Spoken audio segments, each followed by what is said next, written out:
Hello my perfect family, कैसे हो आप सब लोग। आई होप कि आप सभी बहुत ही अच्छे होंगे। तो आज की वीडियो में हम लोग बात करेंगे बेसिक लाइफ प्रोसेस के बारे में, जो कि हमारे एचईपी का थर्ड लेक्चर होने वाला है। तो आप लोग कॉपी और पेन लेके बैठ जाइए और हम लोग अपना आज का लेक्चर स्टार्ट करते हैं।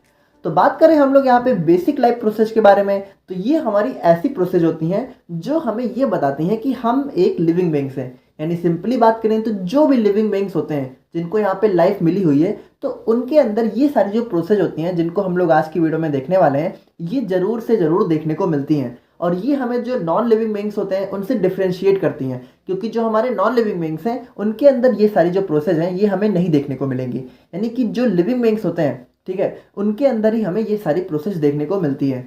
तो वही चीज़ हमारे यहाँ पे डेफिनेशन में भी लिखी हुई है, तो आप लोग इसको पढ़ के समझ सकते हो। ठीक है, तो बात करें बेसिक लाइफ प्रोसेस के बारे में, तो उसके अंदर हमें कुछ ये सारी प्रोसेस देखने को मिलती हैं, जिसमें पहला होता है हमारा मेटाबॉलिज्म, दूसरा होता है हमारा रेस्पिरेशन, तीसरा होता है हमारा रिप्रोडक्शन, फोर्थ होता है हमारा रिस्पॉन्सिवनेस, फिफ्थ होता है हमारा मूवमेंट और सिक्स होता है हमारा ग्रोथ। ठीक है, तो अब हम लोग इनको यहाँ पे एक एक करके थोड़ा डिटेल में देख लेते हैं। बात करें हम लोग यहाँ पे मेटाबॉलिज्म की, तो जो भी हमारी बॉडी होती है उसके अंदर यहाँ पे जितनी भी केमिकल प्रोसेस चल रही होती हैं, यानी कि जो हमारा फूड का ब्रेक डाउन होता है, ठीक है, और भी जो भी सारी केमिकल प्रोसेस होती हैं वो हमारी यहाँ पे मेटाबॉलिज्म के अंदर आ जाती हैं। अब देखो, अगर इसको बेसिकली हम लोग समझें तो जो भी हम लोग खाना खाते हैं, लाइक हमारा फूड हो गया, ठीक है, या फिर कुछ पीने वाला ड्रिंक्स हो गया, तो वो जब हमारा बॉडी के अंदर जाके एनर्जी के फॉर्म में कन्वर्ट होता है, तो उसी को हम लोग यहाँ पे मेटाबॉलिज्म कहते हैं। अब देखो, इस चीज़ को आप लोग समझ सकते हो कि यार जब भी आप लोग खाना खाते हो, ठीक है, तो आप लोग को तुरंत जो है थोड़ी एनर्जी फील होने लगती है। और अगर आप लोगों ने बहुत देर तक कुछ नहीं खाया हो तो काफ़ी लो लो सा फील होता है।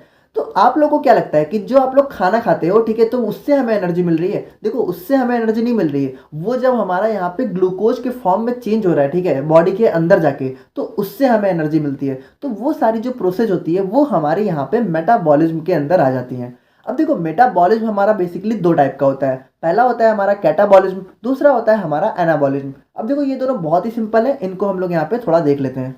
बात करें हम लोग यहाँ पे कैटाबॉलिज्म की, तो इसके अंदर देखो क्या होता है कि जो हमारे बड़े बड़े कॉम्प्लेक्स केमिकल सब्सटेंस होते हैं, ठीक है, वो यहाँ पे छोटे छोटे सिंपलर और स्मॉलर कंपोनेंट्स में ब्रेक हो जाते हैं। और उसी का उल्टा हमें यहाँ पे एनाबॉलिज्म में देखने को मिलता है। इसके अंदर क्या होता है कि छोटी छोटी चीजें मिलकर यहाँ पे बड़े से कॉम्प्लेक्स सब्सटेंस का फॉर्मेशन करती हैं। लाइक इसको आप लोग इस तरह समझ सकते हो कि मान लो हमारा यहाँ पे कोई बड़ा सा पत्थर है, ठीक है, और वो हमारा जब यहाँ पे छोटे छोटे पार्ट्स में ब्रेक हो रहा है, ठीक है, तो इसको आप लोग कह सकते हो यहाँ पे कैटाबॉलिज्म। ठीक है, और मान लो यहाँ पे कोई छोटी छोटी चीजें हैं, ठीक है, लाइक हमारा कोई छोटे छोटे पार्ट्स हैं, और ये सारी चीजें आपस में जुड़ के एक बड़े से कॉम्प्लेक्स सब्सटेंस का फॉर्मेशन कर रही हैं, तो इसको आप लोग यहाँ पे एनाबॉलिज्म समझ सकते हो। ठीक है, तो बहुत ही सिंपल है, आई होप कि आप लोग यहाँ पे समझ गए होंगे।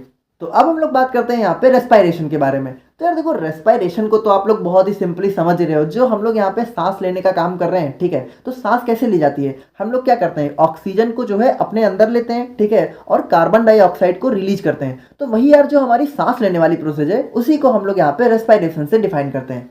और बात करें हम लोग यहाँ पे रिप्रोडक्शन की, तो इसके अंदर जब दो लिविंग बीइंग्स मिलके किसी नए लिविंग बीइंग्स का फॉर्मेशन करते हैं, ठीक है, तो उसको हम लोग यहाँ पे रिप्रोडक्शन के अंदर देखते हैं। देखो, रिप्रोडक्शन का सिंपली मतलब होता है रिप्रोड्यूस। रिप्रोड्यूस का मतलब क्या है कि अपने जैसे ही दूसरे को रिप्रोड्यूस करना, यानी दोबारा से प्रोड्यूस करना। अब देखो, आप लोग को पता है यार कि ये सारी जो भी प्रोसेस हम लोग देख रहे हैं, ये हमें किसी नॉन लिविंग बीइंग के अंदर देखने को नहीं मिलेंगी। यानी ये सारी जो प्रोसेस होती हैं ये हमारी जो है एक लिविंग बीइंग्स की पहचान होती हैं। यानी अगर कोई लिविंग बीइंग्स है तो उसके अंदर हमें ये सारी जो भी प्रोसेस हम लोग देख रहे हैं और देखने वाले हैं वो हमें देखने को मिलती है।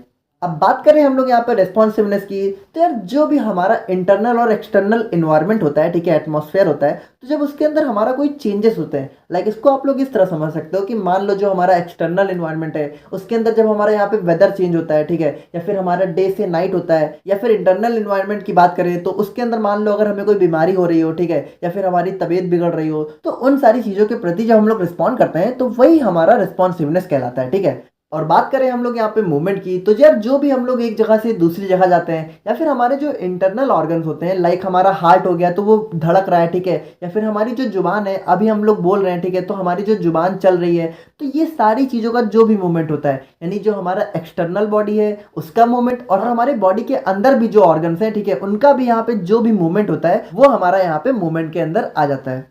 और एट लास्ट में हम लोग बात करें यहाँ पे ग्रोथ की, तो आप लोग को पता है यार कि पहले हम लोग कितने छोटे से बच्चे थे, ठीक है, फिर हम लोग इतने बड़े हो गए हैं, फिर और बड़े हो जाएंगे, तो यही सारी हमारे यहाँ पे ग्रोथ के अंदर आ जाता है। अब देखो ग्रोथ हमारी बॉडी में कैसे देखने को मिलती है, ये होती है हमारी जो भी हमारी सेल होती है, ठीक है, बॉडी के अंदर, तो उसके अंदर जब हमारा सेल का साइज यहाँ पे बढ़ जाता है या फिर सेल के नंबर ही बढ़ जाते हैं, यानी मान लो हमारा कोई एक सेल है, ठीक है, उसका साइज यहाँ पे थोड़ा बढ़ गया है, या फिर मान लो एक सेल यहाँ पे 2-3 नंबर्स में बढ़ गई है, तो इसी की वजह से हमारी बॉडी में हमें ग्रोथ देखने को मिलती है।